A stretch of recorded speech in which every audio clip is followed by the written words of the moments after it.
Welcome to the deep dive. We are ripping apart a monumental stack of sources today, and we're not here to give you the news. We're here to extract the most crucial and often hidden insights about the world you're living in right now. And the message that comes through when you connect all these different threads is, well, it's sharp. It's profound. What is it? It's that individual agency. I mean, your simple, basic ability to control your own life and make your own choices is under an intense, systematic siege. Okay, so that's a big claim. How are we seeing that? We're tracking two massive interconnected forces. You have this top-down push, a movement toward technocratic globalism. It wants absolute centralized control. Right. Things like programmable money, private governance models, the stuff coming out of Silicon Valley. Exactly. But then, at the same time, you have this force from the bottom up. The very foundations of society, our social structures, our economic stability, they're destabilizing. And that's forcing people into these really precarious, anxious, and, well, transient ways of living. That's the critical discovery. The two forces feed each other. Okay, so let's unpack this. Our mission here is to connect those dots. How does the philosophical contempt for humanity held by some of these tech oligarchs, how does that relate to the fact that 4 million Americans are now living full-time in extended stay hotels? Or how does this unaccountable government bureaucracy, this blob we hear about, feed into the kind of mass psychological vulnerability that makes people easier to control? Right. So this deep dive is about synthesizing these things that seem separate. Technocratic control, mass anxiety, the hidden costs of the sexual revolution, and this deep economic precarity. And they all point to the same thing, a systematic erosion of individual sovereignty. And the goal isn't just to report on the critique, it's to really understand who is steering the ship, who benefits from all this instability, and I think most importantly, how you, the autonomous individual, can protect your own fundamental sovereignty. Especially against these forces that are just obsessed with hyper-efficiency, centralized control, and social uniformity. So where do we start? We have to start with the philosophy, the alarming political vision that's driving some of the world's most influential people. Let's do it. Part 1. The ideological blueprints for this new global governance model. The sources dive deep into something called the neo-reactionary movement, or NDL. Right, championed by thinkers like Nick Land and Curtis Yarvin, who you might know him as Mencius Moldbug. So what's the first thing we need to understand about these neo-reactionaries? They are not interested in reform at all. They're not trying to fix existing institutions. We want to tear them down. They call for a radical structural change. I mean, the total eradication of the public sector. The goal is to replace it entirely with systems of governance that are controlled exclusively by the private sector. So it's privatization of the state itself. That's it. And the philosophical justification for this, it relies on this wholesale rejection of the Scottish Enlightenment. The ideas that formed the basis of, modern Western republics. Popular sovereignty, freedom, individual rights. All of it. They see those concepts as fundamentally flawed, as naive. Why naive? Because they hold an extremely dark, cynical view of human nature. This school of thought, it basically posits that humans are fundamentally selfish, they're prone to aggression, and they are utterly incapable of self-governance. So society needs a firm hand. A very firm hand. Rigid, autocratic power. Kind of modern, technologically enabled philosopher king to ensure stability and stewardship. I think Land has a quote about this, right? He does. He argues that the sovereignty of the average person should be treated with derision, his words, because most people are, in his view, simply incapable of making rational decisions. And this leads to a view of the human being that is. It's disturbing. The sources point to comments from figures like Elon Musk, framing humans as just meat sacks. Or bootloaders for AI intelligence. That's the phrase. It's incredibly reductionist. It is, because if you believe humans can't govern themselves, then their only value is their potential utility within this new technological order. So they have to be transformed. Right, into what Land describes as technoplastic beings, which are essentially, highly functional, maybe genetically or technologically enhanced, cyborg worker drones. And your job in this system. Your primary role is to be functional and to pay sovereign rent, which is just a fancy way of saying the taxes you pay to the private corporation that controls your territory. And if you can't be made into a functional tax-paying worker drone, then you're obsolete. And this is where Yarvin steps in with his most extreme analogy for managing that obsolete population. It's pretty stark. It is. He acknowledges that, mass violence is bad for business, it's bad PR. So he suggests a nonviolent but profoundly unsettling solution, which is to wax us like bee larvae inside virtual cells, feeding the population a constant diet of sophisticated virtual reality to keep them entertained, immobilized, and completely contained. It's solving the problem of human agency by just eliminating it, by unplugging people from reality. Exactly. So if that's the contemptuous ideological foundation, what does the governance model look like in practice? This brings us to governance as a service, GAS, or sometimes they call it GovCore or SoftCore. GAS is the ultimate translation of this philosophy into a corporate structure. We're talking about sovereign corporations, private monopolies, really, that take control over a physical territory. Often starting as special economic zones. Right. And citizens, while they don't have democratic rights, they sign up to live under a specific jurisdiction that's enforced by a smart contract. Democracy is just gone. Circumvented entirely. It is. It's a dictatorship managed by those who claim to have superior technological and rational expertise. And this shift isn't something they expect to happen passively. It's driven by this idea of accelerationism. Yeah, embraced by investors like Peter Thiel and Marc Andreessen. Accelerationism basically takes the old economic idea of creative destruction, where new technology has to destroy old markets to create new ones. and it applies it to politics and society. The goal is aggressive, purposeful investment in disruptive technology, specifically to break apart and destroy existing nation-states. And the end game is to establish monopolistic control over whatever new system emerges from the chaos. To achieve a kind of technological dominance that just transcends national borders. And here's the really clever part. The movement uses this highly decentralized, almost libertarian rhetoric to mask a deeply centralized goal. Balaji Srinivasan's network state is cited as the key example of this deception. So what's the deception? The rhetoric is all about appealing to critics of centralized bureaucracy. It promises deterritorialization, the ability to just opt out of the old, bloated nation-state and join a smaller, tech-enabled community. It sounds like freedom. It sounds like localization. It sounds like it. But Srinivasan's concept reveals the ultimate objective.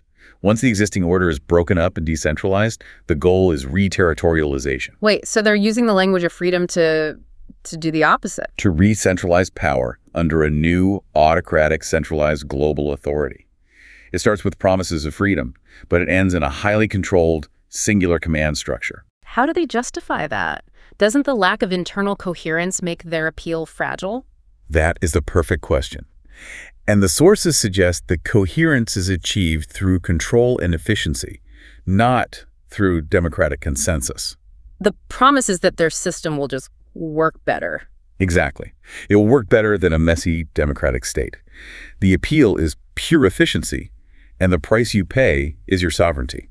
And we see the ruthless application of this power structure in the real world, right? The case of the Prospera project in Honduras. Perfect example.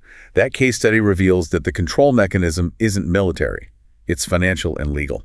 So Prospera was one of these special economic zones, a ZED, backed by Thiel's cohort. Right. And when the Honduran government, responding to, citizen backlash over neocolonialism, when they repealed the ZED legislation, And reaction wasn't diplomatic. it was court warfare. Thiel's group leveraged the World Bank's dispute resolution mechanism and deployed these powerful corporate law firms like Deloitte. And they threatened the nation with an enormous lawsuit. An $11 billion lawsuit. Which is, what? About a third of Honduras's entire gross domestic product. It's an overwhelming, crushing threat.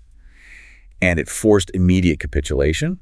It just shows that the implementation model for this technocratic dark state doesn't require armies. It uses corporate arbitration and international financial law to exert absolute control over sovereign territories. And they leverage the very global institutions they publicly rail against to enforce their own proprietary governance models. It's the ultimate contradiction.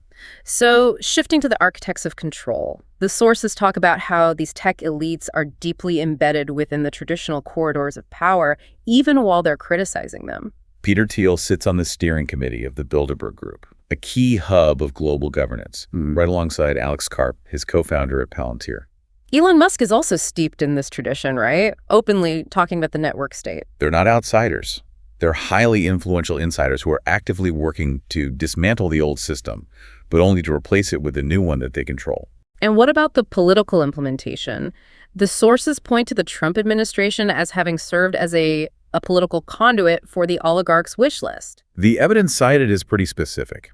It points to executive orders designed to achieve a major technical objective for this group, which is homogenizing data. Breaking down the data silos. Exactly. Getting rid of the data silos within the U.S. government, taking critical data from the IRS, the Department of Defense, the DOJ, and unifying it into a single database or ledger. Which would likely be overseen by a company like Palantir. Very likely.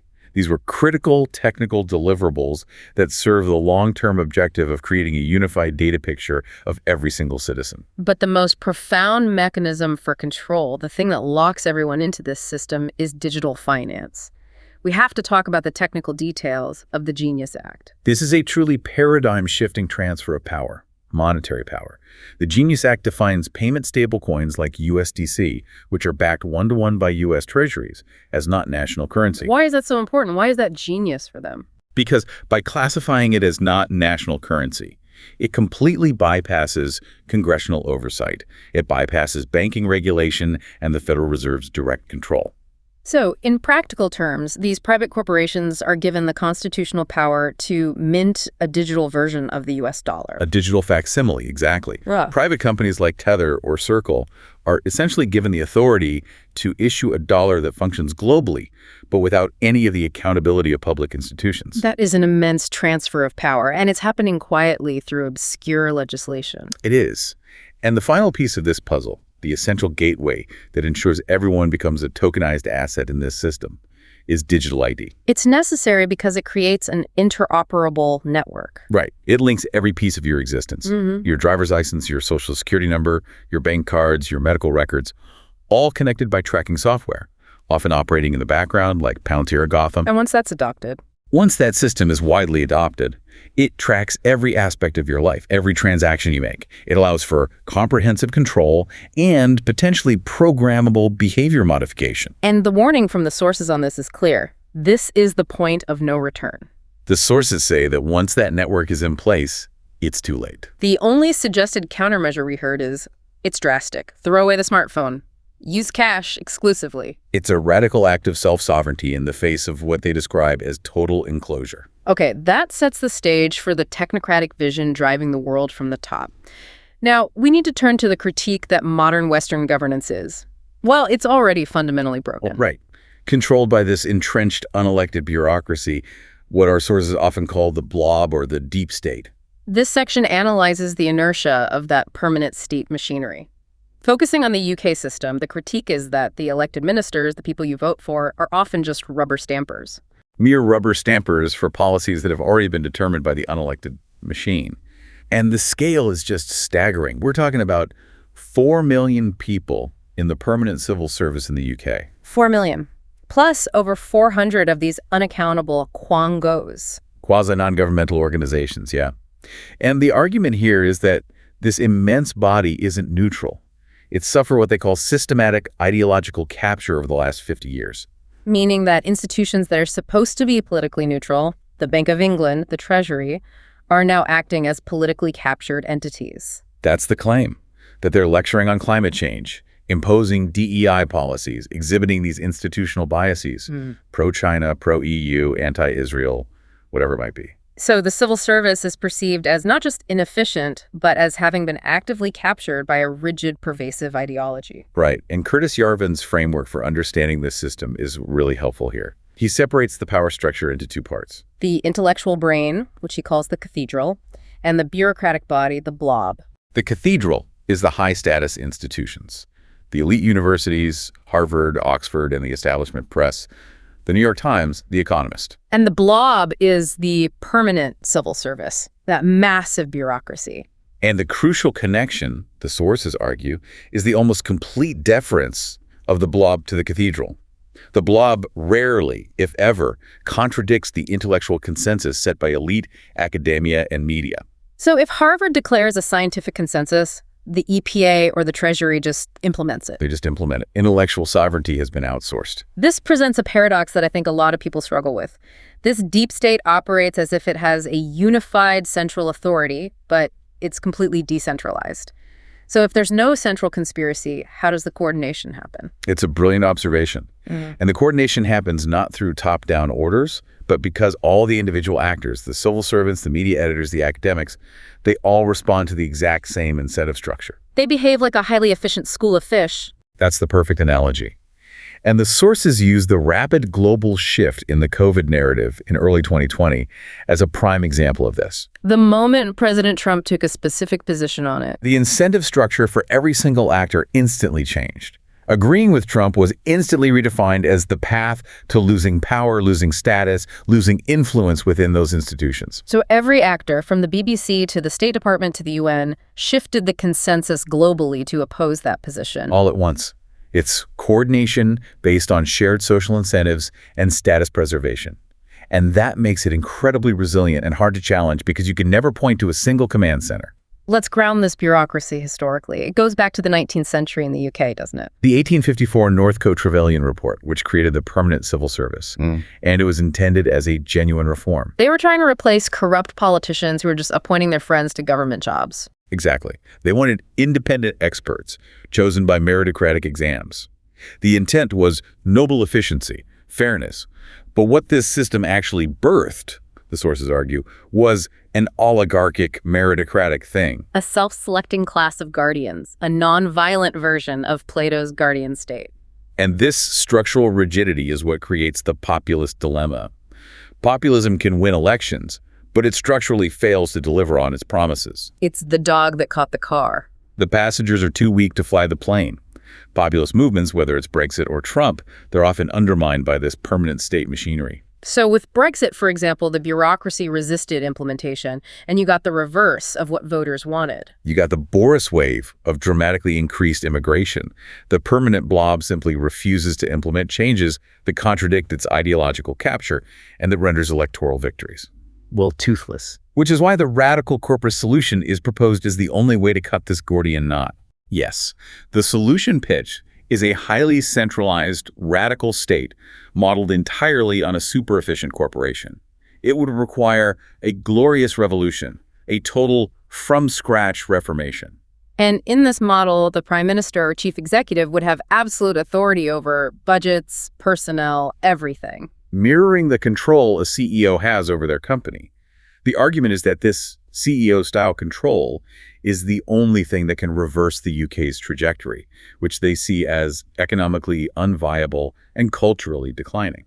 Okay, so if the state is functionally broken and controlled by this unaccountable blob, what is happening to the population on a psychological level that allows them to tolerate it? This is where we have to dive into the psychology of mass formation. Which is a crucial distinction. Totalitarianism is defined as something fundamentally different from a classical dictatorship. Right. A dictatorship relies on aggressive force and fear.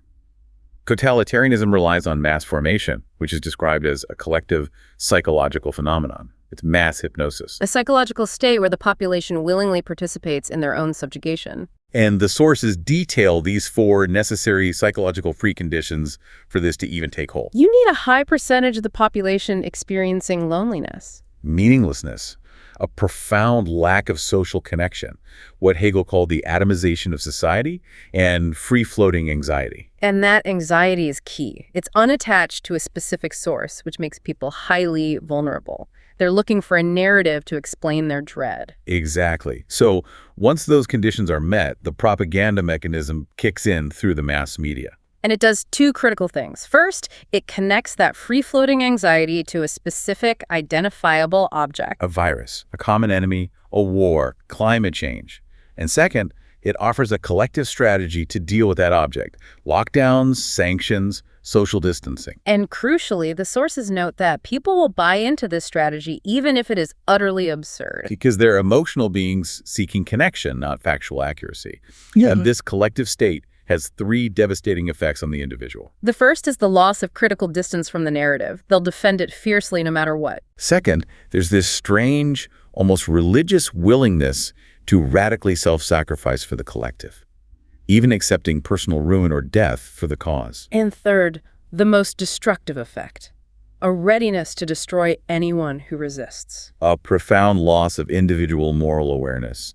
People turning in family members, destroying neighbors' businesses, all for the good of the collective. Because it provides them with a new sense of meaning and purpose, they're participating in a collective heroic battle. It's an intoxicating substitute for the connection they lacked. But if logic fails against this psychological state, what is the remedy? The only counter mechanism is what the sources call sincere speech.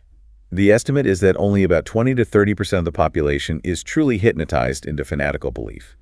The majority, 70 to 80%, are not fanatics. They're just compliant out of fear or social pressure. So the goal of sincere speech isn't to wake up the fanatics who are beyond logic. Correct. The goal is to make sure the non-hypnotized majority continues to hear resistance. The public act of speaking out prevents the system from reaching its final, most destructive phase. The phase where the masses destroy everyone who resists and then turn on themselves. It establishes that there is still a reality outside the official narrative.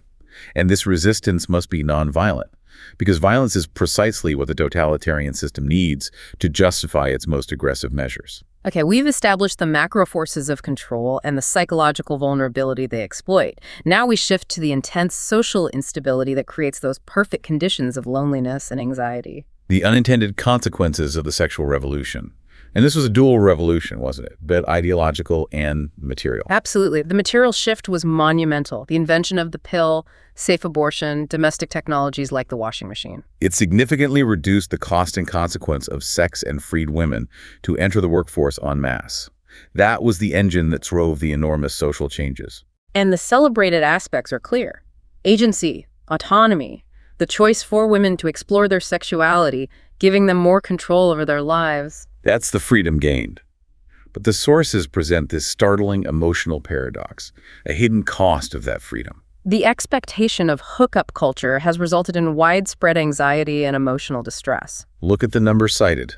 72% of young men and an even higher 82% of young women report feeling depressed and anxious after casual sexual encounters. That 82% figure is staggering. If freedom was the goal, why is the emotional cost so high, particularly for women? The argument is rooted in a kind of biological and evolutionary asymmetry.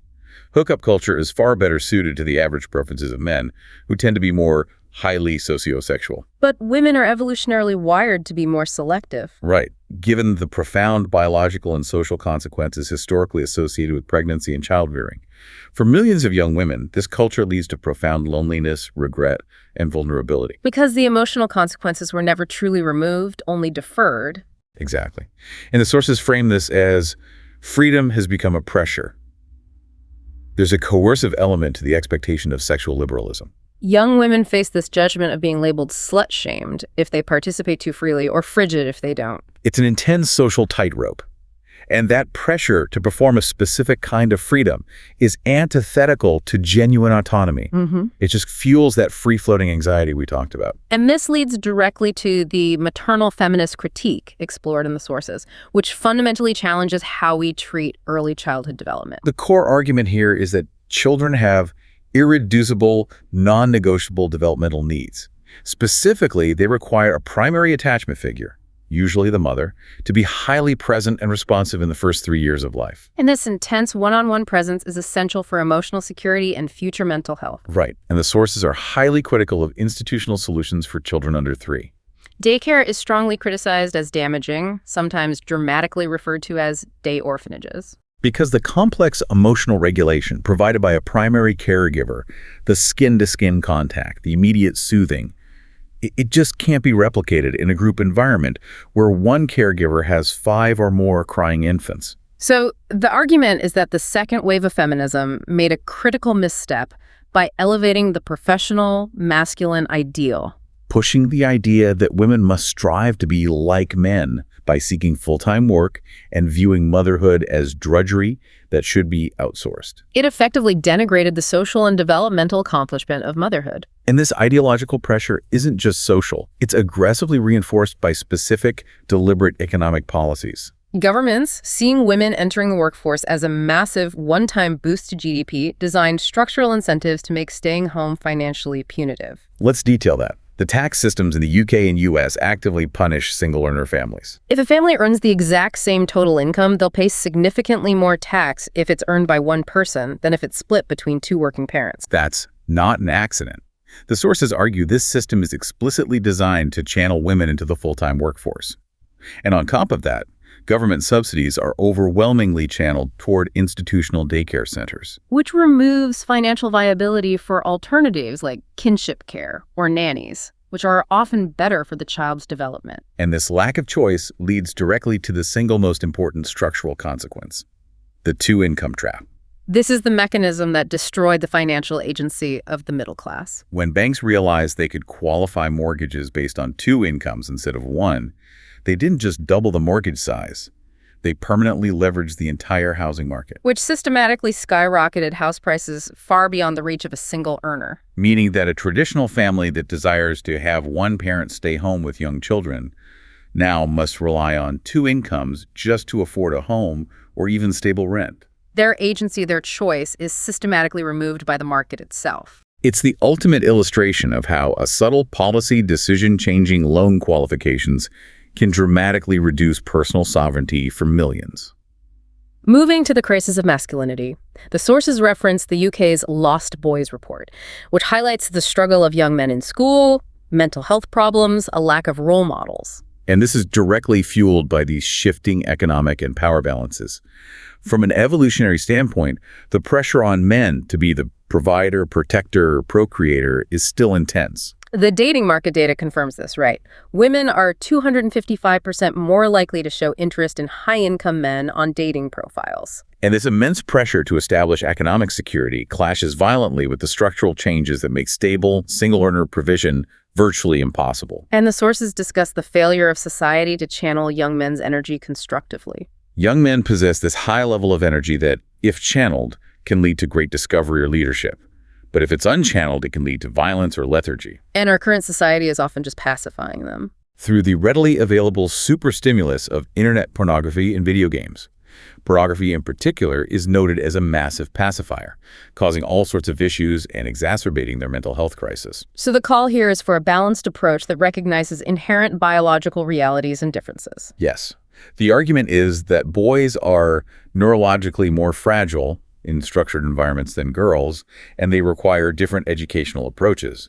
More physical expression, clearer structure. So it's about channeling that raw masculine energy constructively through things like organized sports, while still promoting core virtues of humanity and empathy. Rather than pushing these extremes of either hypermasculinity or forced gender sameness. This final part of our dive shows the devastating material result of all these combined pressures. The erosion of financial and residential stability, leading to a new, transient lifestyle that is rapidly becoming normalized. Housing has become so prohibitively expensive that full-time living in extended-stay hotels is now a viable, often necessary alternative for millions of Americans, including large families. This phenomenon is the ultimate expression of modern economic precarity. It's an adaptation born entirely of market failure. When you dissect the economics, the appeal of these hotels compared to traditional apartment renting is stark. Especially for those with volatile incomes or poor credit histories. So let's detail those key financial advantages. Firstly, the cost is competitive. Figures cited showrooms averaging around $307 a week, or about $1,500 a month. But the central advantage is the near total lack of a barrier to entry. No large upfront security deposit, no lengthy credit or background checks, no verifiable income proof needed. Which is critical for anyone caught in the instability of the two-income trap or the gig economy. And the convenience is bundled. All utilities, Wi-Fi, trash service, security, maintenance, all included. It's hotel as a service. Right. It provides stability without the demands of a conventional lease. One source even likened it to living with a wife but not having to deal with a wife, which just highlights this demand for convenience without administrative responsibility. And there's a little-known technical benefit related to taxes. Yes, the 30-day technical exemption. After 30 consecutive days, many jurisdictions classify the room as a de facto residence, making it technically exempt from local sales or occupancy taxes. Which can result in a credit on the bill, a tangible saving. It's a small legal maneuver, but it's essential for families operating on razor-thin margins. But let's get into the reality of this transient life, because while the economics look viable, the human cost is high. What does it actually mean for a family? It means profound confinement. We hear anecdotal evidence of families 4, 5, even 7 people living in a single 300 or 400 square foot room. Life is condensed, cooking on a small stovetop, a microwave, washing dishes in the bathroom sink. All personal possessions stored in bins and boxes, always ready to move. It's manageable, but it's a high-stress, cramped adaptation. And this vulnerability is compounded by the hotel's explicit efforts to prevent long-term tenancy. This is the greatest structural threat. Hotels often enforce strict limits, say 28 days in Tennessee, precisely to prevent tenants from claiming legal residency rights. Why? Because once they claim residency, they get tenancy protections, making them hard to evict. So if the hotel fails or the family misses one weekly payment, they have zero protection. They are literally out on the street. It emphasizes the fundamental precariousness of this new lifestyle. And you have to add the daily psychological toll of logistical failures. It's death by 1,000 cuts. Lock batteries dying, being locked out of your temporary home, the hotel double booking your room. These little annoyances are amplified when the space isn't a home. It's just a rented room. So if we step back, what does the normalization of full-time hotel living ultimately represent? It's not a choice of lifestyle. It is a forced adaptation. It's the real-world consequence of a system defined by the two-income trap, by unregulated capitalism, and by a housing market that values asset appreciation over human stability. People are forced to choose cash transactions and transient living, explicitly withdrawing from the formal systems, the credit check, the leases, that demand too much control or a qualification they simply cannot meet. Okay, let's unpack this completely and synthesize what we've discovered.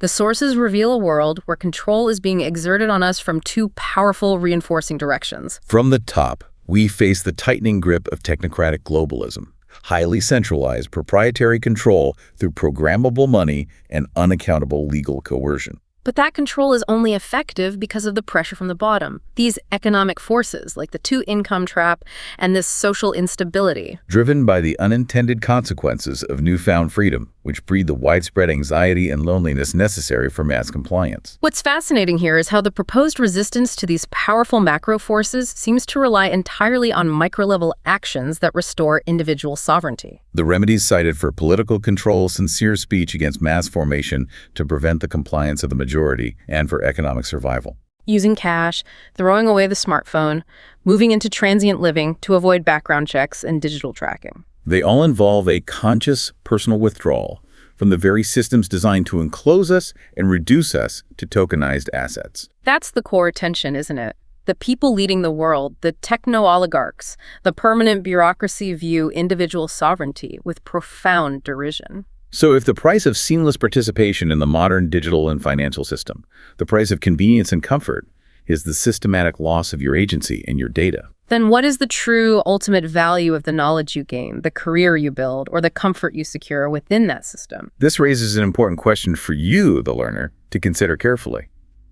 If the ultimate ambition of the techno-oligarchs is to turn us into tokenized assets on a unified ledger, capable of having our lives programmed and our behaviors monitored, when does the small, daily, mundane act of choosing cash over a card or choosing a brick phone over a smartphone transition from a mere personal preference to a genuine, necessary act of counter-revolutionary sovereignty? it might be sooner than any of us are prepared to admit. Welcome to the Deep Dive. The source material you've shared with us today is... well, it's not just a stack of documents. It feels more like a map of global anxiety at the end of 2025. It's a lot to take on, for sure. It is. We are tackling this massive, complex file that, weaves together the relentless acceleration of global conflict, the unsettling reality of AI-driven warfare, and then it pivots to the near implosion of political credibility across Western institutions. And even shocking medical fraud. It's a huge scope. A huge scope. It truly is. But for you, the discerning learner, our mission here is really to synthesize these elements that, on the surface, seem completely chaotic. We need to connect that geopolitical breakdown to the personal philosophical struggle. Right. The core insight we've extracted from this really wide range of sources is precisely how this extreme external disorder, whether it's the fragmentation of global power or just outright institutional collapse, is driving a really intense internal crisis for people everywhere. And that internal crisis seems to show up in two major ways that we'll explore. On one hand, you see this constructive, almost hard-nosed pragmatism from some leaders who are trying to navigate the bureaucracy. And on the other, a destructive, almost nihilistic abandonment in others who just want to burn the whole system down. Exactly. We're going to discuss the connections that link a country like Norway, a place we all think of as tranquil, suddenly dealing with hand grenades and gang violence, all the way to a ghost-written scientific paper that intentionally hid the suicide risks of a drug prescribed to children. And finally, we'll explore that last line of defense, the internal human experience. We're going to try and anchor ourselves in the philosophical truth that, grief and profound loss, they aren't illnesses to be treated. They're portals to the full texture of human life. And that feels like a necessary truth in a time when all that external certainty has just vanished. Okay, let's unpack this monumental file. Let's jump right into the macro view, the alarming global landscape. So we'll start with insights from Source 4, and specifically the perspective of a former major general on the state of global conflict. And this is perhaps the most shocking baseline statistic we have. Okay. Historically, the world was typically grappling with, say, around 50 major conflicts at any one time. Right, that sounds about familiar. According to the current analysis, that number has now reached 100. Wow, so it's doubled. It's doubled. And that doubling of global warfare isn't just about regional flare-ups. It signifies a fundamental shift away from that post-Cold War stability we got used to. And the General Major's assessment of how the West is viewing this escalating chaos, I found that to be maybe the most provocative part of the entire analysis. He argues that the pampered Western world, and he specifically calls out the Dutch populace, He does. is completely divorced from the harsh reality of modern conflict. He uses this phrase, egoïstisch volkje, which I think translates to something like an overly self-centered or egotistical little folk. A very pointed term, yes. Yeah. To describe citizens who are preoccupied with these minor, localized inconveniences while just ignoring existential suffering on a global scale. And he backs up this really harsh critique with graphic, uncompromising examples. While many Western citizens are focused on housing shortages or mortgage rates or debating whether a power outage in one neighborhood deserves national news coverage. Which happens. It does. But the realities in Ukraine are devastating. He points out that Ukraine is sacrificing an entire generation of men, and the attrition rate on the Russian side is just relentless. He estimates approximately 1,000 Russian soldiers are killed every single day. That contrast is just jarring, and I think the General Major felt he needed to use brutal imagery to shock the audience into awareness. I think so, too. He describes soldiers being rushed into field hospitals, screaming, missing limbs, or with brain injuries. And he notes how difficult it is to convey that level of destruction to a populace that's used to a high level of, legal and civil protection. Where you can challenge the government all the way up to the Court of Human Rights over an individual injustice. Exactly. So this huge gap between a global existential threat and domestic individual convenience, that's central to understanding the new geopolitical weakness of the West. And this immediately forces us to confront the core concept of defense, which is deterrence, or as he calls it, of shrinking. Right. The general central maxim is foundational to this entire discussion. War is always, without exception, the consequence of the absence of deterrence. If you look weak, if the costs of engaging you seem low, conflict becomes, inevitable. He gives a fantastic analogy for this. He really simplifies the complex world of military strategy down to something you can immediately grasp. He says you need to be the six-pack bouncer at the door of the pub. It's a great image. It's not enough to just say you're strong. You have to demonstrably possess the muscle, the military, the technical, the strategic capability so that no potential aggressor would ever risk starting a fight with you. And what defines that six-pack in 2025? It isn't just tanks and jets anymore. It's about layered capabilities. So what does that mean, layered capabilities? Well, deterrence, in this modern context, requires having strategic weapons that can reliably reach the aggressor's capital. He mentions Moscow specifically. But even more critically, it requires the ability to launch a decisive counterstrike in the digital domain. The cyber attack. Precisely. He stresses the need for the technical capability to torpedo, as he puts it, or immediately destroy enemy cyber systems. You cripple their infrastructure before they can cripple yours. And that technical capability leads us straight into the technological game changers. The source is very clear that while AI is important, the real military disruptor right now is the widespread deployment of drones. Oh, absolutely. The scale is just hard to comprehend. I mean, they're citing the Ukraine conflict where anywhere from 5,000 to 10,000 drones are being used daily. This is a conflict fought by swarms, often remotely operated, sometimes using early forms of AI for, target identification and navigation. And this mass deployment raises a really profound ethical and strategic question. If warfare becomes more and more reliant on AI-driven, remotely operated drones, does this lower the barrier for political leaders to decide on war? Because fewer of your own human lives are on the line, at least initially. Exactly. The political calculus changes drastically. The general noted that Chinese plan to rely wholly on AI warfare within the next decade, but he argued that if both sides field sophisticated AI, the strategic outcomes might become, somewhat predictable. The greater immediate danger is just the comfort factor it introduces for starting a conflict. That focus on technology also shines a light on the next level of global competition, the quantum race. And while the Netherlands may lack the traditional markers of a military superpower, the sources cite its positioning as being in the top tier right alongside the US and China in quantum computing development. And for anyone listening, we need to be clear. We are not just talking about faster computers here. We're talking about systems that will be able to factor massive numbers almost instantaneously. Which means all current encryption methods become obsolete. They're broken overnight. Quantum computing isn't just about faster science. It's about absolute cyber dominance. The nation that masters this first gains the power to break the communications and security systems of almost every other nation. So it gives a small country like the Netherlands this latent power, a sort of technical superpower status that can counterbalance traditional military might. It can.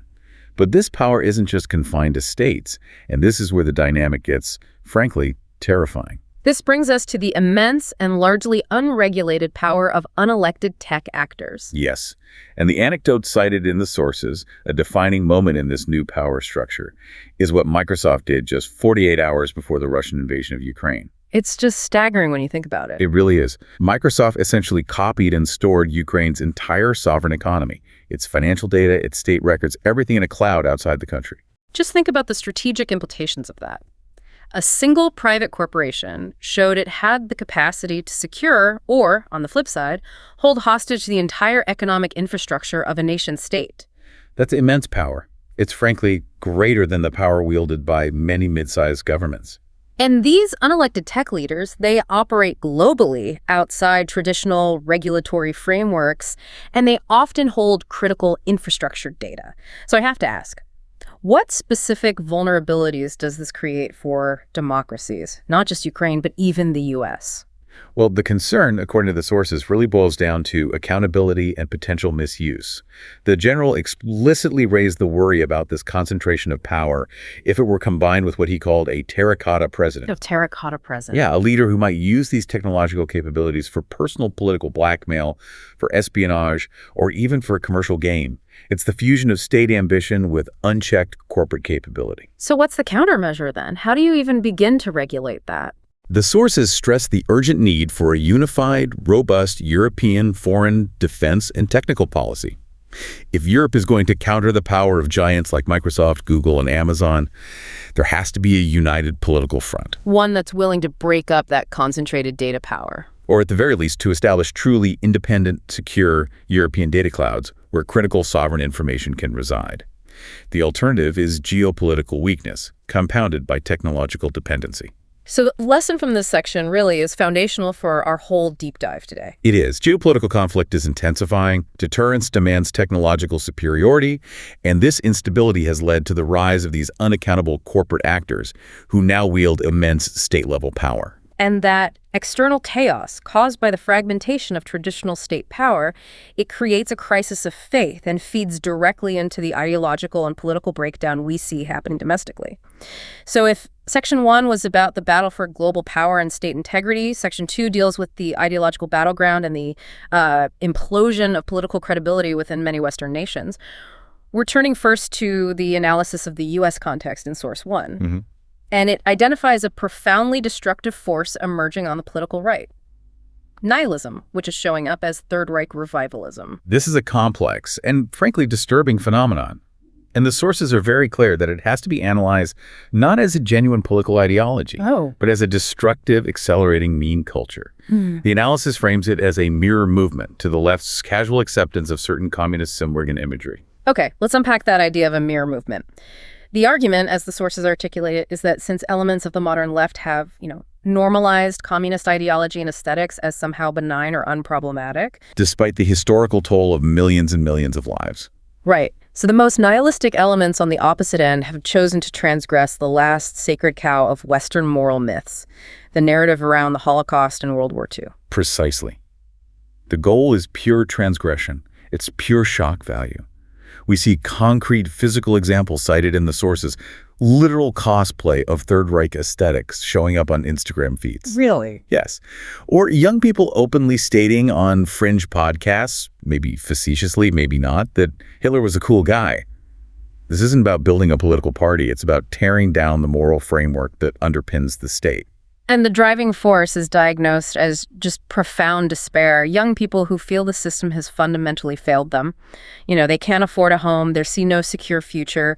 They seek validation through maximum edginess and provocation. It's an accelerationist force.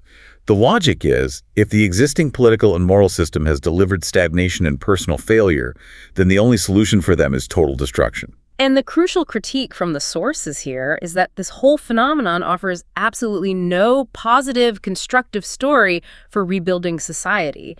It is purely nihilistic destruction. And this sets up a really powerful contrast with the idea of constructive pragmatism, which the sources find in certain European models. Right. They point to Giorgia Meloni in Italy as the primary example of the builder. Yes. She maintains a clear, transformative end goal. But she understands that to achieve it, she has to skillfully navigate and engage with existing, often frustrating bureaucratic structures, particularly the institutional requirements that are set by Brussels. And the key to her success, according to this analysis, is strategic patience and resilience. A really clear example is her push for regional asylum processing plans, like the agreement with Albania. When that plan faced significant judicial setbacks and political resistance at home, she didn't just abandon the idea or quit the system. No, she doubled down. Exactly. She appealed to higher organs, she patiently continued the groundwork, and she just demonstrated this stubborn resilience. And by sticking to the plan and proving it could work on the ground, she eventually forced the broader European Union to accept the policy framework. She mastered the system. She didn't try to implode it. In this pragmatic approach, it required a very specific talent strategy. Her party is credited with successfully mobilizing a new generation of highly ambitious, educated 20 and 30-somethings, many trained in law and legal rights, who are now deployed to systematically achieve policy goals within the legal framework. The source uses a really vivid description for this. It says they procederen alles platt, which means, literally, to litigate everything flat. Using legal processes to just systematically dismantle obstacles and achieve policy ends. It shows that the revolutionary energy of political change can be channeled into systematic, legal, and functional action. It's a different model entirely. Now, if Meloni represents the constructive builder, the sources suggest that the Dutch political landscape exemplifies fragmentation and strategic failure. There is a clear, scathing critique of how the so-called most right-wing cabinet ever quickly imploded due to both internal friction and external missteps. The internal friction is attributed significantly to the Dwars Houding, or the awkward, uncooperative, and maybe principled attitude of Peter Omtzigt. His party was central to the negotiations. Absolutely. And while his insistence on integrity is noted, the source critique suggests that this ideological rigidity contributed significantly to the ultimate collapse of the coalition. It was prioritizing purity over the ability to govern. But the greatest strategic misstep, and the one that cost the movement all its momentum, was Geert Wilders' decision not to become prime minister himself. That was a crucial mistake, according to the sources. It was. The critique argues that while this choice might have been made out of a deep conviction for the national interest, maybe he believed he couldn't successfully govern, it immediately drained the energy and clarity from the winning mandate. When you win an election on the promise of radical change, the lack of a clear, powerful leader at the helm is just disastrous. And the criticism extends to the party's capacity. The sources cite a highly critical assessment of the party's intellectual depth, referencing this dismissive term used by critics, poffertjes vooraan. Literally pancake women. Right. It's meant to suggest a critical lack of the strategic, legal, or administrative intellectual capacity that you need to run a complex modern government. The will for change was there, but the organizational and strategic muscle to actually implement it was found wanting. And this weakness is made so much worse by counterproductive ideological purity. There's a bizarre example of this, isn't there, from an editorial in the Reformatorisch Dagblad, a highly conservative Christian newspaper. Yes. The editorial stated a preference for potential collaboration with fundamentalist Muslims over working with culture Christendom. Cultural Christians, Right, people who value the Christian heritage but maybe aren't dogmatically orthodox. And the reason was a shared hardline view on issues like homosexuality. It just highlights the core flaw of ideological purity, doesn't it? When groups prioritize a single shared dogma over strategic political gain, they inevitably fragment their own power base. And guarantee political impotence. In a modern fragmented democracy, that kind of inflexibility is a recipe for failure. It ensures the minority, even if they win at the polls, can't actually govern. So recognizing this deep fragmentation, the source has proposed some specific structural fixes for Dutch democracy. They're designed to enforce stability and accountability. The first is mandatory voting, or stemplicht. The argument here is simple math, really, and it applies to any fragmented democracy. If your voter turnout is only, say, 75%, then the effective majority you need to dictate national policy is only 37.5%, plus one of those who voted. Which creates a dictatorship of the minority. Exactly. A relatively small, highly motivated group dictates the future for everyone else. Mandatory voting, even if people cast a blank ballot, would force a broader mandate and legitimize the political outcome. It could potentially reduce that ideological fragmentation. And the second fix addresses the instability caused by individual politicians switching allegiances, limiting mandate hopping. The proposal here is that any politician who switches parties should immediately lose their seat. The rationale is that the seat belongs to the party that earned the initial votes and the platform credibility, not to the individual politician. This kind of systemic measure would prevent the constant fragmentation that the sources mockingly refer to as the Hudson Floods faction, where every disgruntled politician just forms their own one-person party. It's a fix designed to increase stability, enforce loyalty to the platform citizens actually voted for, and thereby increase the overall credibility of the political system, which is suffering from this deep, deep trust deficit. So the overarching theme of this whole section is this critical battle between building effective governance on one side and succumbing to ideological fracture and nihilistic destruction on the other. The breakdown of stability isn't just visible in high-level geopolitical strategy or parliamentary failure. It manifests violently in the failure of core institutions like law enforcement and the judiciary. And now we shift our focus to the alarming transformation of Norway, detailed in Source 2. Norway, a nation we all see as synonymous with tranquility and high social trust, is now facing contract killings and organized gang violence using hand grenades on its streets. It's shocking. And this transformation is explicitly linked by the source to spillover from Sweden, which has suffered from the development of these entrenched clan societies that operate completely outside of the state's control. So what started as localized, low-level crime has just metastasized into organized violence. And it's disrupting the foundational trust that defines Norwegian society. The statistics cited in the sources are truly shocking, and they highlight the scale of this public safety crisis. The sources state that migrants are reportedly responsible for more deaths in Norway than the mass murderer Anders Breivik. That's an incredible claim. It is. And regardless of the exact calculations, just making that comparison highlights the pervasive long-term impact of organized violence on a population that's accustomed to peace. The source frames this as the clear result of what it calls a failed multicultural experiment, arguing that mass migration has led not to cultural sharing, but to imported norms that fundamentally challenge the rule of law. And this crisis of safety leads directly to the core institutional failure described in the sources, the establishment of a two-tiered justice system. Yes. The allegation is that certain groups of migrants are protected and excused for criminal behavior because authorities claim they didn't know better due to their different cultural backgrounds. Which, the sources argue, creates a systematic form of institutionalized racism against the native population. Different groups are subject to an unequal application of the law, which just undermines the entire principle of blind justice. And the anecdotes provided, they illustrate a complete breakdown of civil society and institutional response. In one case that's cited, an elderly man was brutally beaten unconscious by a youth gang after simply asking them to quiet down near a local store. And despite the gang's history of terrorizing the area, the police were reportedly reluctant to investigate until intense media and public pressure forced them to act. And then when the community tried to take a unified stand against this violence planning a peaceful parade against crime, the reaction from the radical left, including groups like Antifa, was immediate and destructive. They labeled the community event right-wing extremist and racist. So they effectively suppressed any organized, unified stand against crime through political intimidation and labeling. It just shows how political polarization can undermine the most basic function of the state, protecting its citizens. And the institutional betrayal goes even deeper, especially when it comes to protecting the vulnerable. There are some specific, very disturbing anecdotes related to school grounds.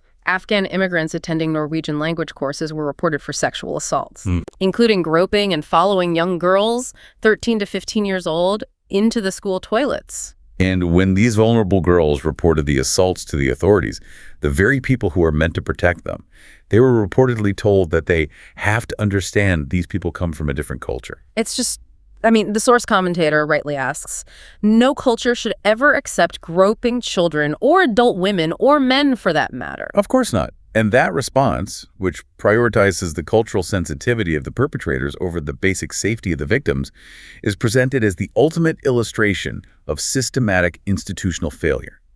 It's a complete erosion of trust and authority. This alleged institutional bias then extends into the systematic war on native culture.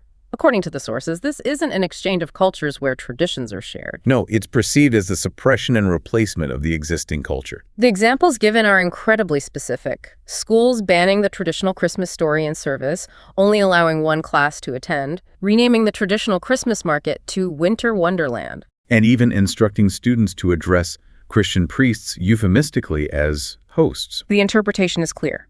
These actions are seen as a betrayal of the native population, the majority. They're being forced to adopt changes under the guise of multiculturalism, which actually results in the erasure of their own heritage. And that profound sense of institutional abandonment, that the state is actively working against its own historical culture, it just further fuels the political disillusionment and nihilistic tendencies we were talking about earlier. Yeah. It makes you feel like your state is fundamentally hostile to your identity. But the erosion of institutional trust is not limited to public safety and cultural identity. We now turn to a devastating expose on the breakdown of integrity in medical research. The shocking case of Study 329 concerning the SSRI antidepressant Paxil or paroxetine. This is a cold, calculated example of systemic fraud designed to maximize profit at the expense of the most vulnerable, children and adolescents. Study 329 was sponsored by GSK, GlaxoSmithKline, and its explicit goal was to open up the adolescent and child market for Paxil. This was a market segment that was already pretty wary of SSRI selective serotonin reuptake inhibitors. And the trial was a catastrophic clinical failure. It was. And we need to be very precise about what failure means here. The drug failed both of its primary efficacy endpoints. Okay, so the main tool used to measure depression is the HAM-D score, the Hamilton Rating Scale for Depression. Correct. And the Paxil group showed no statistically significant improvement in these scores compared to the placebo. The drug simply did not work for this population. And worse than not working, the safety data showed clear harm. Yes. Patients in the Paxil group suffered a range of serious psychiatric adverse events, specifically including suicidal ideation and gestures. Internal GSK memos later confirmed that the company knew the results were disappointing and that the data did not support an FDA label claim for adolescent use. An ethical company would have published the negative results immediately for public safety. But the corporate structure subverted ethics. The sources detail how GSK's marketing arm, the medical affairs team, commissioned a ghostwriting firm, Scientific Therapeutics Information. They paid this firm $18,000 for one explicit purpose. Which was? To develop a manuscript that would spin the failed trial result into a positive light, to create a false narrative of efficacy and safety. So the resulting paper, which was then published in a prestigious journal, is a textbook example of scientific fraud through manipulation. It is. They used what's called post hoc analysis. And to explain this for you, when you start a study, you set a hypothesis, your primary endpoint, and you test it. If the drug fails that primary test, a legitimate study concludes the drug failed. But post-hoc analysis means you throw out that primary endpoint and then you start fishing. You just start digging through all the secondary data points, subsets, minor measurements, random demographic groups, until you find any small, statistically significant difference, no matter how clinically insignificant. And in this case, they found minor differences on arbitrary measures, like a specific depressed mood item, and they presented this tiny subset success as proof of overall effectiveness, completely ignoring the primary failure. And the cover-up of harm was equally dark. Oh, yes. The severe adverse events, including explicit suicidal ideation and actual attempts, a staggering 1 in 9 risk seen in the trial, were concealed from prescribing physicians. How do they hide that? They euphemistically reported it in the safety tables as emotional liability. Emotional liability. Yes. This clinical doublespeak hid the danger of the drug from the very people relying on the paper to make treatment decisions for children. And this fraud was laundered through the highest echelons of academia. High-ranking, respected academics like Martin Keller, a professor at Brown University, lent their names to this false paper. And they received immense financial compensation for it. Keller earned up to $500,000 annually from pharmaceutical consultancies. Plus career prestige for adding their authority. The sources cite evidence from other trials where the manuscript was literally written first, labeled author TBD, Could be determined. and then shopped around to prestigious names willing to sign on for the right price. The commercial consequences of this were enormous. GSK made $11.7 billion in Paxil sales, driven by sales representatives using this fraudulent paper to convince doctors the drug was both effective and safe for adolescents. Ultimately, the U.S. Department of Justice did intervene. They fined GSK $3 billion in 2012 for healthcare fraud and off-label marketing, and they explicitly cited Study 329. But here's the final, sickening detail that just confirms the institutional rot. Despite the DOJ's massive fine, despite independent analyses confirming the fraud and the data manipulation, the journal that published the article refuses to retract it. Why? What's their rationale? It's a technicality. They claim that all the data, including the euphemisms, were technically present in the back tables if you looked hard enough. And this decision allows the publisher to continue profiting from paid downloads of the fraudulent paper, maintaining the facade of legitimacy. It's a terrifying, detailed illustration of how trust in scientific institutions is systematically broken for profit. And the combined weight of all this geopolitical chaos, political paralysis, and institutional deceit, it means that faith in external structures is simply no longer sustainable. We have to turn inward. So given this atmosphere where we've documented systemic failures of justice and science, it's completely logical that people are retreating from the external world and intensely searching for internal meaning and authentic experience. Source 3 provides a philosophical deep dive into the human experience of love, loss, and grief. And the argument starts with a really powerful critique of how Western society profoundly misunderstands emotion, specifically happiness. Right. Happiness is aggressively marketed as the only desirable state. And it's often equated explicitly with consumerism, that joy comes from the possession of stuff.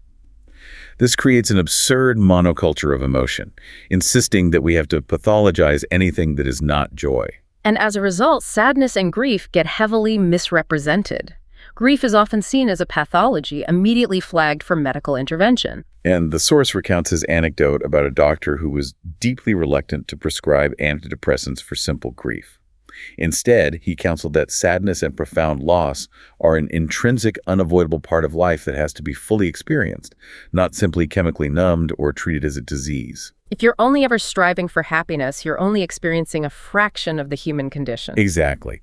Sadness, grief, melancholy, they're essential components. And far from being detrimental, they can actually make you more creative, more insightful, and more empathetic. So the sources describe grief not as an endpoint of suffering, but as the portal to a deeper, more fully textured human experience. And crucially, the source connects grief to the metaphysical experience.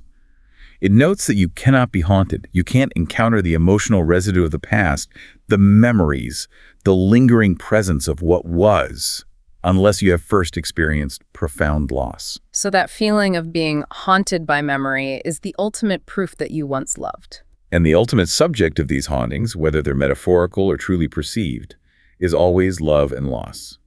This suggests that love might be the one force strong enough to truly transcend death, to leave a permanent mark on the world beyond physical presence. The sources use these incredibly powerful archetypes, ancient and modern, to anchor this idea. It makes it immediately memorable for you. One powerful modern story is of the father and son found tied together with a rope on Sandwood Bay in Scotland. They were found after they died, connected by this intentional, determined, and deeply moving act. It's this profound, almost primal desire to remain together on either side of death.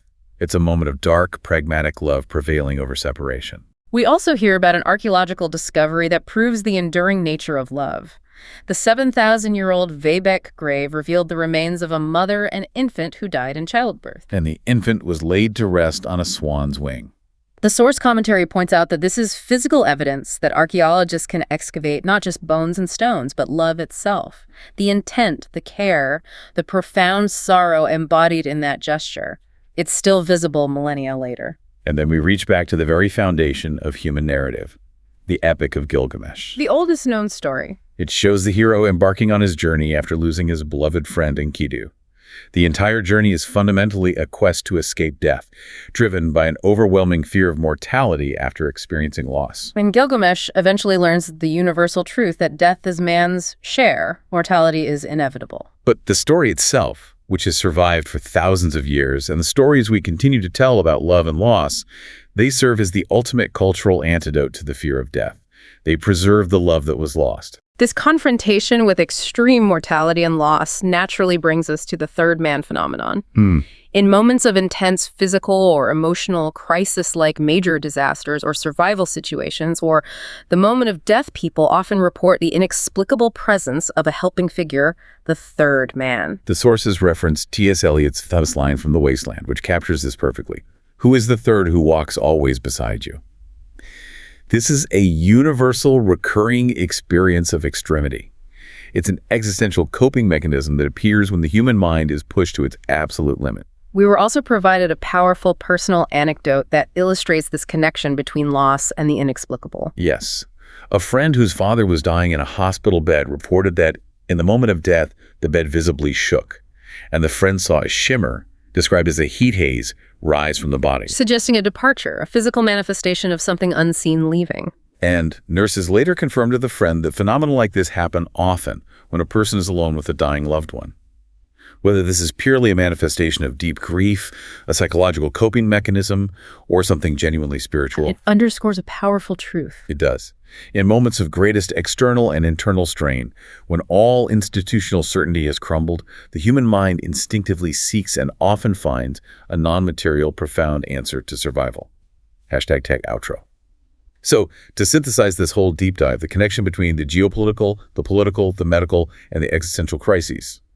It's a failure of integrity. It's a catastrophic loss of trust. Whether we examine the self-sabotage of political coalitions in the Netherlands, the alleged two-tiered justice system in Norway, the ghost-written scientific paper used to market drugs to vulnerable children, or the commercial pressure to accept false happiness, all of these threads reveal institutions systematically failing you, the citizen, through deceit, negligence, or outright fraud. Exactly. The chaos we see in the external world, the accelerating geopolitical risks and the institutional deceit, it makes the internal work, the confrontation with authentic grief, loss, and the nature of love more critical than ever before. Absolutely. When the external system is systematically destroying your faith and providing you with fraudulent truths, survival hinges on recognizing and relying on the essential, unshakable elements of the genuine human experience. You have to be your own truth teller. And this brings us right back to the uncompromising realism of the general major. As we navigate this accelerating transition period, characterized by AI, quantum fragmentation, political nihilism, we need to leave you with his definition of an optimist. It is a necessary, if dark, thought to ponder. His definition is, an optimist is someone who jumps off a 25-story building and halfway down says, so far, so good. Given the accelerating nature of the global risks we've covered today, the scale of the technological threats and the fragility of our systems, we have to ask you, is that radical, almost nihilistic optimism the only viable mindset left for surviving a transition period? Or is it simply a necessary realism required to confront the world as it is rather than as we wish it to be? We leave that choice with you. Okay, let's try and unpack this. We have an incredibly dense stack of sources in front of us today. It's a lot. Yeah. And on the surface, they seem to have absolutely nothing to do with each other. Right. I mean, we're looking at secret agent tradecraft, specifically from Russian seduction agents. Then we jump to the deep occult, like the specific mechanics of it. And from there, it's the collapse of empires, modern geopolitics, a potential new world war. And then, as if that wasn't enough, we end with cutting-edge cosmology that says the Big Bang might not even be the beginning of the universe. It's a huge range. It is. But what's so fascinating, and what I think our mission is today, is that it all maps so neatly onto three different levels of reality. You have the personal, the psychological. The spy and the sorcerer. Exactly. Yeah. Then you have the societal, the geopolitical, and finally the cosmic, the fundamental. There's a common thread here. That's precisely the mission for this deep dive then. We have to find that unifying thread. How do these hidden systems define our reality? Whether it's an intelligence operation that you don't see, Or a spiritual influence, or global finance, or even the fundamental laws of physics that we just take for granted. and what happens when those systems fail. Yes, what happens when they're exposed, or when they force you to confront some kind of darker truth. Across all of these sources, the theme is the breakdown of the veil. It's the accepted narrative just falling apart. On a personal level, a mask slips. Patriotism becomes manipulation. Love becomes betrayal. And on a global scale, you have the post-World War II order, something we all assumed was stable, and it is visibly fraying at the edges. And even cosmologically, the Big Bang model, the story of creation we've been telling ourselves for decades, Yeah. it's being challenged as, fundamentally incomplete. So we're forced to confront a much more complex and often a much darker reality than the one we thought we were living in. So our goal for this deep dive is to distill all of this. We're going to get into the surprising secrets of seduction, espionage, the dark reality of occult practices, the structural reasons for the decline of Western power, and this wild argument that the Big Bang wasn't the beginning. We need to show, with real detail, how the assumptions you rely on every day, personal, political, even physical, are fundamentally unstable. Okay, so let's start where it's most immediate. Let's start with the personal. The individual system under siege. Our first source is this really detailed account from a woman named Aliyah Rosa. She's a former Russian FSB-trained seduction agent. And her story starts with this deep, genuine sense of patriotism. It wasn't cynical from the outset. No, not at all. She came from a family of high-ranking Soviet military officers. Her grandfather was a decorated national hero from World War II, fighting the Nazis. So she went into the FSB thinking she was doing good. She thought the mission was to combat serious crime. Human trafficking, drug trafficking. But her actual role, her specific training, was to be what they call bait, a seduction agent. And that right there, that patriotic framing, is the perfect example of the veil we were talking about. It's the moral justification for methods that are, at their core, deeply manipulative and destructive. What's really shocking here, and something you don't get from spy movies, is the sheer industrial scale of this sexpionage today. It's global. Yeah. And it's systematic. The source claims it's astonishingly pervasive. She talks about seeing networks far beyond just Russia. She noted Chinese brothels being set up systemically all over Iraq, Afghanistan, the Middle East. Basically anywhere high-value American targets were stationed. And crucially, inside the United States, too, specifically targeting key professionals. We have to be clear about who the target is. They aren't just looking for anyone. They're profiling individuals in real positions of power. People holding keys to new technology. Government decision makers. And there's a specific type within that group that's most vulnerable. It's the busy professionals, especially in tech or government. People who just don't have the time or the social opportunities to meet people naturally. So the vulnerability isn't just a lack of opportunity, it's psychological, isn't it? It's ego. It's 100% ego. As the source says so clearly, show me any man who doesn't want to believe that he's been sought out, that he's been loved because he's smart or interesting or cute. You want to believe the story. You want to believe the story. The agent leverages that innate desire for validation. It allows the target to willfully ignore all the obvious red flags. The attention that's a little too perfect, a little too sudden. The agent is selling a fantasy. A fantasy of being seen, of being desired for who you are.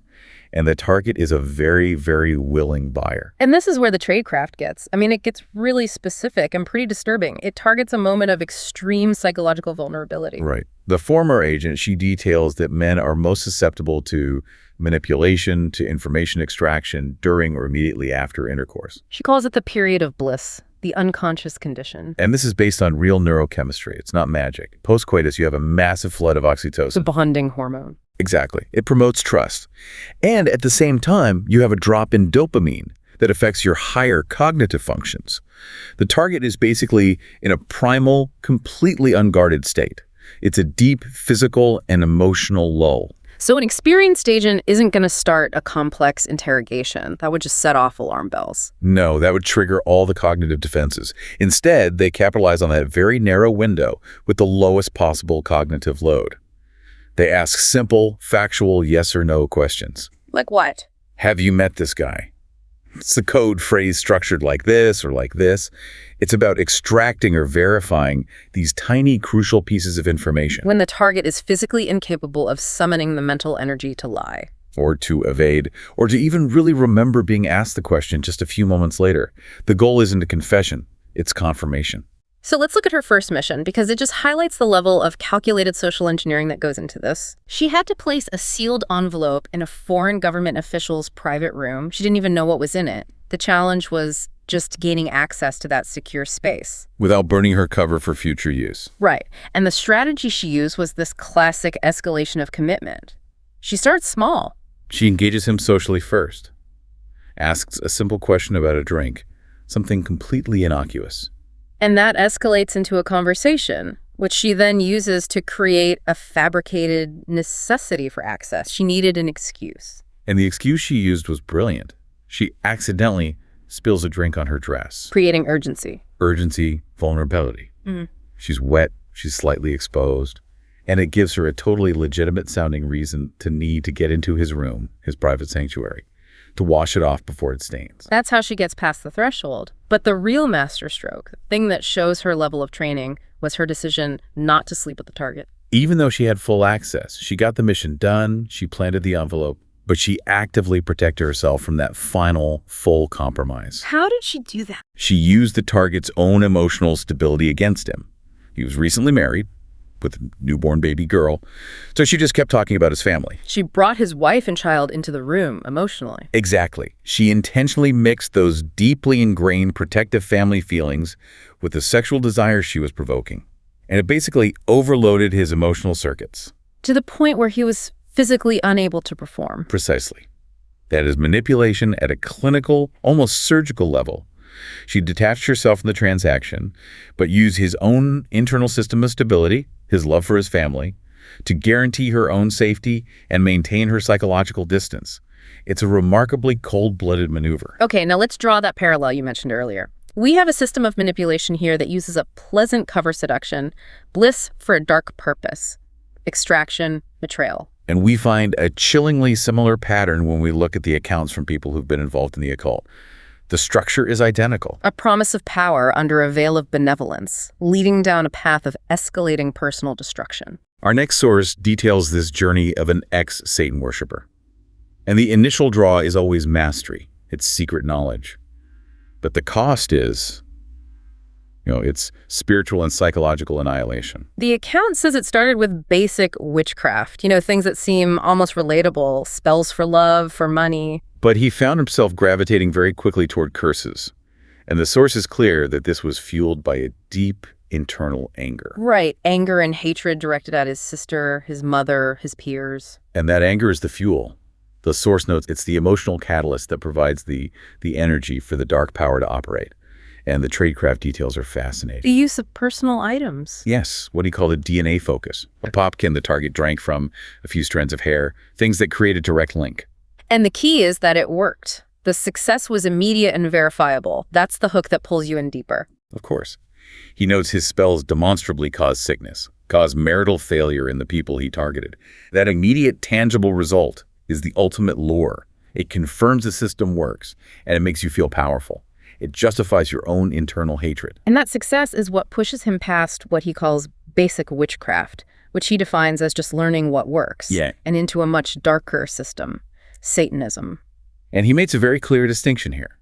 He says Satanism, in his experience, wasn't something he learned from a book. It was taught to him directly. Directly, by demonic entities who manifested and guided his practice. They confirmed Satan's existence, and they told him Satan was, and I quote, a good man who still lives. Which is the core of the spiritual deception. It's the architecture of the veil in this context. The entities present themselves as these benevolent guides. They offer you power, a chosen status, a secret truth the rest of the world is blind to. But that power always comes with a price, and the path always escalates toward this profound moral zero point. For this individual, that moment was the required next step to gain truly higher power. And he describes it in these chilling terms: the destruction of innocence and the death of love. The system demanded the absolute annihilation of his remaining moral core, his humanity. And the moment he refused, the entire system turned on him violently. His life was immediately at risk. He describes a real-world attempt on his life, 2 people breaking into his home to kill him, and he attributes that directly to the entities rejecting him for his failure to comply. And the conflict didn't end there. After he converted to Christianity, he experienced what he called intense spiritual warfare, a palpable black presence in his home, doors slamming on their own, physical manifestations of opposition. And he says he only found peace when a friend intervened with specific spiritual warfare, binding the demons in Jesus' name. And the result was this immediate, profound calm. The first time, he says, that he recognized the presence of the Holy Spirit, which replaced all that chaos. So this all serves as a pretty stark warning. The source is very clear. The initial draw of the occult, even if it seems small, is guided by demons whose purpose is to separate people from God. The spells might work. But the path inevitably leads to damnation, to increased struggles with addiction, with lust, and ultimately to spiritual condemnation. If we connect these 2 sources, the spy and the sorcerer, they both just highlight the immense price of operating within these unstable, manipulative systems. Whether they're human systems or spiritual ones, they promise power, they promise control, but they deliver trauma and destruction. Let's circle back to Alia Rosa the spy. Her resulting trauma was immense. PTSD, anxiety that she says persisted for 17 years. In the initial rupture, the first system failure was the betrayal of her own patriotic belief system. She wasn't betrayed by the enemy. She was betrayed by her own corrupt commander, who traded her safety for profit and revenge. That's the deepest kind of system failure, when the very people you're supposed to trust are the ones who sacrifice you. And her coping mechanism for that is, it's a conscious, rigorous choice to constantly block the past. She's very strict about abstaining from alcohol or drugs. Because she believes that trying to process that trauma right now would be too destructive. It indicates its profound lack of an internal, stable foundation you need to do that kind of emotional work. And yet, even in that complete system of betrayal, she found one anchor. A single point of stability. Her emotional attachment to one of her targets, a man named Vladimir. He sacrificed his own life to save her when the criminal gang she was infiltrating found out she was a mole. His noble act, a pure act of love and sacrifice, provided the only real stability in her world of deceit. And that single act directly inspired her later dream, her life's mission, to run a global orphanage. She's trying to rebuild a stable, loving system out of the absolute ashes of cynicism and trauma. And that search for stability comes through again in her final advice, especially to women about relationships. She argues that the ultimate thing women want from men isn't money or looks. It's stability. It's stability, commitment, self-regulation, honesty, following through on your promises. And this ties back to a very practical, almost evolutionary need. Women have a limited time frame for child rearing, and they're also managing demanding careers. You can't afford to invest your time and your emotional capital in a partner whose internal system is unstable. Stability becomes the highest commodity. She stresses this urgent need to choose the target wisely, as she puts it, and to state your intentions clearly, because time is a non-renewable asset. It's a remarkable synthesis, isn't it? The highly trained manipulator who has suffered the worst instability imaginable concludes that simple, practical, emotional stability is the bedrock for survival. It's the only thing that's real in the end. Okay, that's the personal system under siege. Now let's zoom out, dramatically. If our individual realities are this fragile, what about the giant geopolitical and imperial systems we all rely on? So we're moving from personal collapse to systemic collapse. And the analogy that always comes up is the Roman Empire. From the perspective of its citizens, it must have seemed eternal, invincible. And the question the sources poses, are we living through a similar structural failure right now? The answer seems to be a pretty resounding yes, and it's quantifiable. It is. We can define the Western Empire as the U.S.-led post-World War II group of OECD economies. And we can look at its weight in total global economic output. So what are the numbers? At the turn of the millennium, so around the year 2000, that Western bloc was about 4/5. That's 80% of the total global economic pie. And today? Today, just over 2 decades later, that figure's down to about 3/5, around 60%. That is a staggering 25% contraction in relative global power in just 20 years. And it's crucial to note that this is a relative decline. The global economy is still growing. But the growth is being driven disproportionately by what we can call the periphery. Nations like China, which had double-digit growth for years as it industrialized. The rising BRICS nations. But there's a critical shift happening now, and this is what makes the situation so precarious. The decline is starting to shift from relative to absolute in many of these core Western nations. An absolute decline means falling per capita GDP.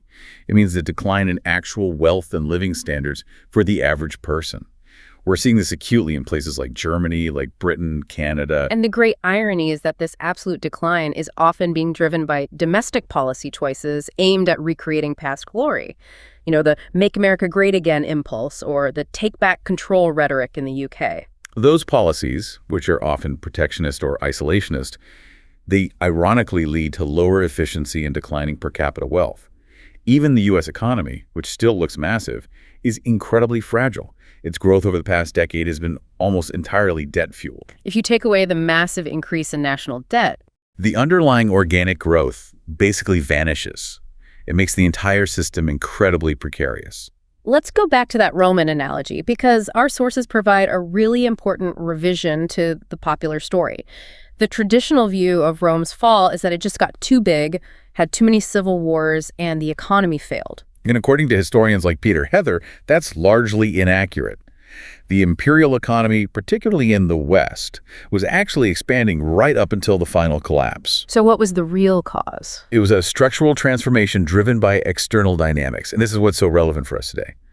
Roman interaction with the periphery, their diplomacy, their trade, their aggressive demand for resources, inadvertently caused a critical change in the Germanic tribes on their borders. How did Rome's own success end up destabilizing the system? Well, Roman engagement forced these small, scattered Germanic tribes to transform. To survive, they had to consolidate into fewer, larger, and much more productive confederations. Groups like the Goths or the Franks. Exactly. Rome needed huge numbers of auxiliary troops and resources, so it provided subsidies and military training to these groups, which meant the peripheral tribes started developing sophisticated political and military structures they never had before. So it fundamentally changed the strategic balance of power. The external threats became too cohesive, too powerful for a declining Roman military to manage. The periphery had functionally become an equal power, which is a perfect mirror of today, where the West essentially subsidized the rapid growth and industrialization of its periphery, like China, for decades. Believing that periphery would just remain a docile junior partner forever. And this leads directly to the erosion of the social contract. In antiquity, the core service the Roman center provided was security.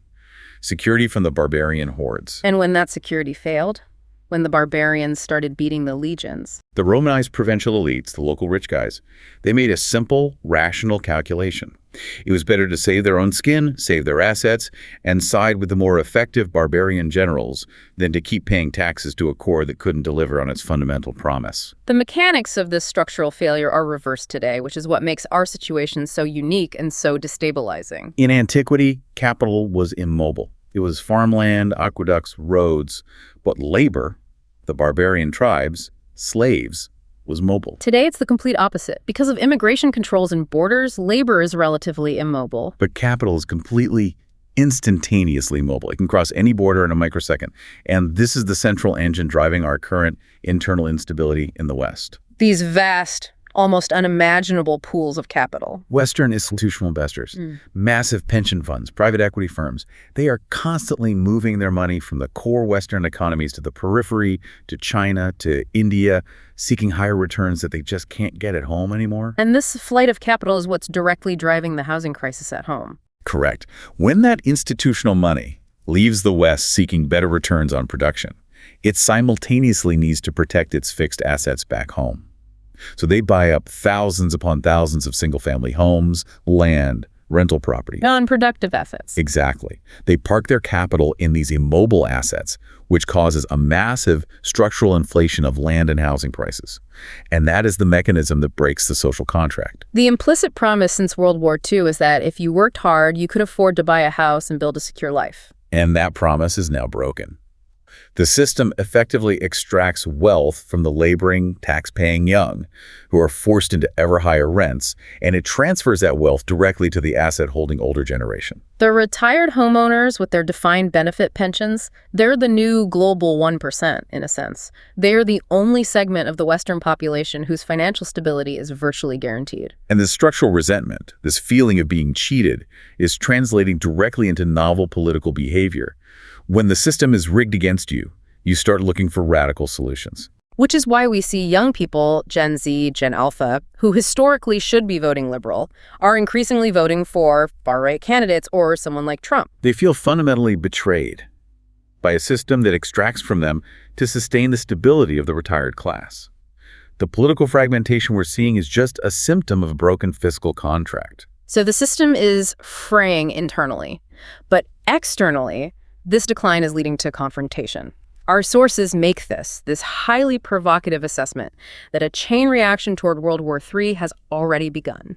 And it's being driven by the U.S. refusal to surrender its global hegemony. The evidence for this is apparently in recent policy shifts, specifically the U.S. national security strategy. Right. That document signals a very clear, very aggressive shift away from the post-Cold War idea of multilateral coordination and toward pure national self-interest. Is prioritizing the aggressive enforcement of the 200-year-old Monroe Doctrine in the Western Hemisphere. So the U.S. is signaling it's going to aggressively protect what it considers its own backyard. And we can see this happening. Let's look at flashpoint number 1, Latin America. The sources note the U.S. has concentrated 10% of its naval assets in the Caribbean. What does that enforcement look like in practice? It looks like unilateral action. For example, the U.S. Navy seizing a Venezuelan oil tanker and diverting it to Houston.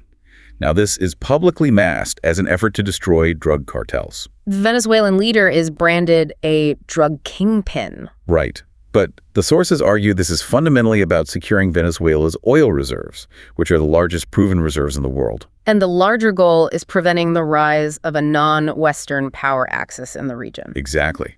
This directly infringes on the sovereignty of nations like Brazil, Colombia, and Mexico, who are all benefiting from strong trade ties and infrastructure investment from China.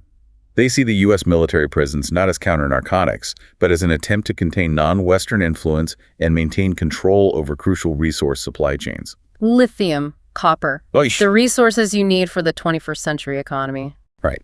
Now, flashpoint number 2 is Eurasia, the pivot away from U.S. dominance. U.S. aggression is actually accelerating the consolidation of the BRICS nations, Russia and Iran. And Iran is identified as the central, indispensable pivot for these emerging Eurasian trade corridors. Yes. We're talking about things like the International North-South Transport Corridor, which runs from India through Iran to Russia, the expansion of the Eurasian Economic Union, the Belt and Road Initiative. And the great nightmare for the Anglo-American financial empire is the stabilization of this massive Eurasian land-based trading system. Why is it a nightmare? Because once that Eurasian trade system fully forms and it starts operating in non-dollar currencies, America's $30 trillion debt and its dollar reserve system would collapse. It's essentially a Ponzi scheme. It is. It's based on the world being forced to trade in dollars. The U.S. maintains its exorbitant privilege by forcing the world to use the dollar, which lets it print money and export its inflation. If the world stops using the dollar, that privilege vanishes overnight, leading to a massive domestic economic collapse. So the U.S. goal, according to these sources, is the economic strangulation of China, its primary competitor. Cut off its resource trade from South America, challenge its infrastructure projects in Africa, and use its allies like Japan and South Korea as cannon fodder. A divide and rule strategy. Create conflict with China over territorial disputes to keep the region destabilized. This allows the U.S. to focus its resources on maintaining control over those bigger resource choke points. So this makes the current conflict existential. It's not about democracy versus autocracy. No, it's a life and death struggle for U.S. hegemony to maintain the dollar's reserve status. The argument is that the U.S. will fight, potentially escalating to a world war, simply to avoid the national collapse that would follow the creation of an independent Eurasian trade system. We've gone from the collapse of the personal system due to betrayal to the collapse of the political and financial system due to these self-inflicted wounds. It all points to profound instability. And that leads us to the final, most abstract step. If our social and political systems are collapsing, what about the system we rely on most, the fundamental structure of the cosmos itself? Okay, we are shifting gears in a big way now. We're moving into the realm of Sir Roger Penrose, Nobel laureate, mathematical physicist. And he's famous for being willing to admit his own ideas are crazy. But he says they're necessary because, as he puts it, the conventional ideas don't work. And the biggest conventional idea he rejects is the Big Bang. He states it pretty definitively. The Big Bang was not the beginning. This is a complete rejection of the standard cosmological model. Penrose argues that the current model, especially the idea of inflation. Inflation being the idea that the universe briefly expanded exponentially moments after the Big Bang to smooth everything out. Right. He says that idea fails to explain critical observations about the universe. His main critique is what's known as the smoothness paradox. Okay, what's that? Inflation is supposed to explain why the origin of our universe, the Big Bang, was incredibly smooth, low entropy, and ordered. But if you look at the known mathematical solutions for other singularities, like the ones inside black holes. Exactly. The work done by physicists like Misner and Katnikoff shows that those singularities are incredibly tumultuous, chaotic, and high entropy. So why would the Big Bang, the ultimate singularity, be smooth and orderly when every other known singularity is messy? The standard model can't reconcile that difference. It can't. Penrose's alternative, which he calls conformal cyclic cosmology, or CCC, argues that the universe goes through these indefinite cycles, or eons. Each eon starts with its own Big Bang and ends in a remote future, which then triggers the next Big Bang. And the mechanism that lets the cycle repeat is, well, it's pretty abstract. Conformal geometry. How did that work? The key concept is masslessness. Penrose realized that mass essentially becomes irrelevant. It disappears from the governing equations at two extreme points in the universe's evolution. Okay, point one is the Big Bang itself. At the Big Bang, the temperature and density are so extreme that the mass of particles is basically nothing compared to the energy density of the environment. And point two is the remote future. Billions and billions of years from now, when all the stars have died, all the black holes have evaporated through Hawking radiation, all matter has decayed. Only fundamental massless particles like photons will remain. And if there's no mass? There is inherently no scale. Scale, size, distance, it's all fundamentally tied to mass. So if there's no scale, the mathematics allows the remote, infinitely stretched out cold future of one eon to be conformally matched or mathematically stitched perfectly onto the hot, dense Big Bang of the next eon. The end of one universe becomes the beginning of the next. It elegantly solves the smoothness paradox. The smooth, low-entropy state that our Big Bang required was simply the rescaled, featureless, massless remote future of the previous eon. Wow. And he even suggests there should be evidence of this in the cosmic microwave background radiation. These faint, circular temperature anomalies he calls Hawking points, the leftover echoes from supermassive black hole collisions in the previous eon. That is truly mind-bending.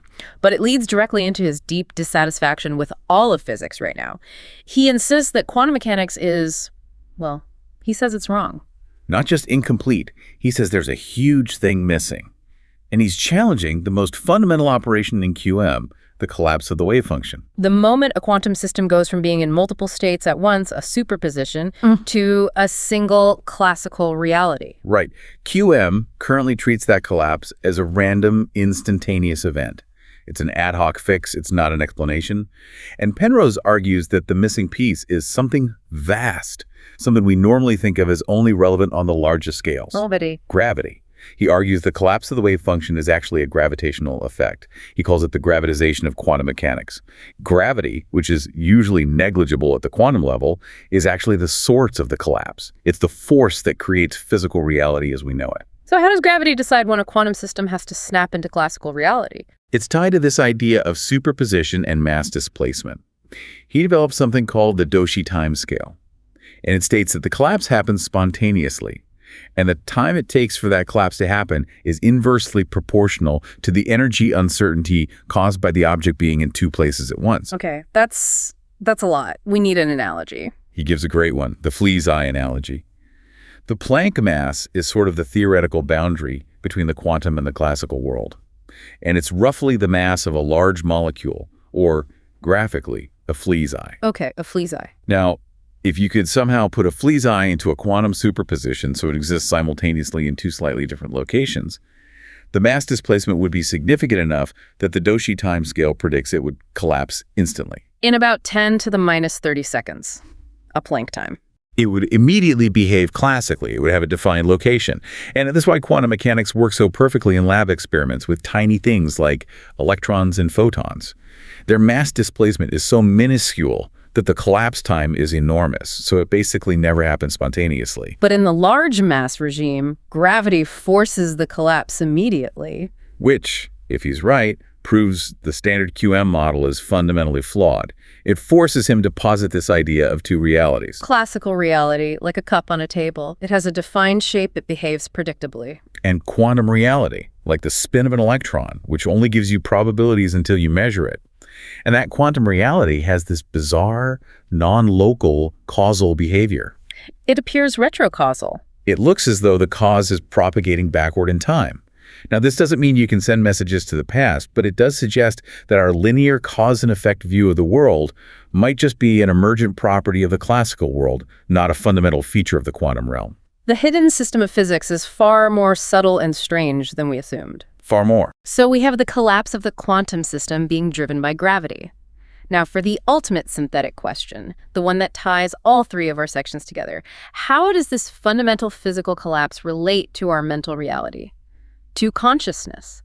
Penrose argues that consciousness involves true awareness, and because of that, it is fundamentally not computable by the currently known laws of physics. Meaning the algorithmic mechanical processes of our brain's neurons are not enough to explain the experience of awareness. Exactly. He often points to things like Gödel's theorems in mathematics to support this idea that the human mind can grasp truths that a purely physical algorithmic system cannot.